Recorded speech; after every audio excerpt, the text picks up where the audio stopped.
In this video, I'm going to show you what a f of x number line and a slope number line tells you. And this is something somewhat unique to Framingham High School, meaning you probably won't find this terminology online anywhere else, and that's because we use it to kind of prime students in pre-calculus for when they take calculus. But in any case, here's a graph. I'm going to put some arrows on it.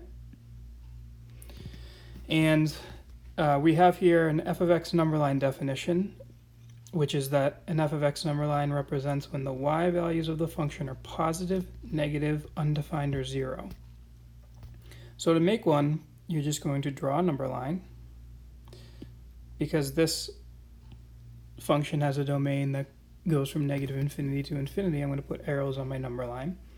And then what I want to put on this number line is a couple things. First, I'm going to label that I'm going to put x values down here and the behavior of the y values up here. So I'm going to label it like that. And what you look for are places where the function changes behavior in terms of whether or not the y values are positive, or negative, or 0. So you're really looking for x-intercepts, at least in this case. So I see an x-intercept at 1, and I might even put like a z above to indicate there's a 0 there. And then the next intercept at 5, so I put a z there. And then we notice that to the left of 1, f of x is positive because the y values are positive. So I put a plus, and then it changes to be negative in between 1 and 5, and then it returns to being positive. So this is just a little summary of the behavior.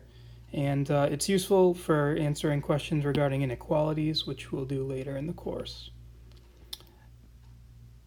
Now I have to make a slope number line. Now a slope number line is a stand-in for what you'll learn in calculus called the derivative, but it represents when the graph is increasing and decreasing. It also represents turning points or changes in directions of the graph. So to do a slope number line, you're going to draw your number line. And we're going to label the x values down here. And I'm just, for now, going to write the word slope. In calculus, you'll label that something else, but for now, slope. And so what you look for here is the change in behavior of the graph insofar as it relates to it increasing and decreasing. So it looks like the behavior changes at 3, right? Now 3 we're going to learn is called a critical point. So I'm just going to write CP right there for now. And to the left of 3, the graph is decreasing. So I'm going to put a negative here. And then to the right of 3, it's increasing. Okay, and so one thing to notice is from a number line, if I wanted to answer that question, when is this function increasing and decreasing, I could do that just from the number line itself. Right? I don't necessarily need the graph anymore. So let's just answer that question here. So this graph is increasing,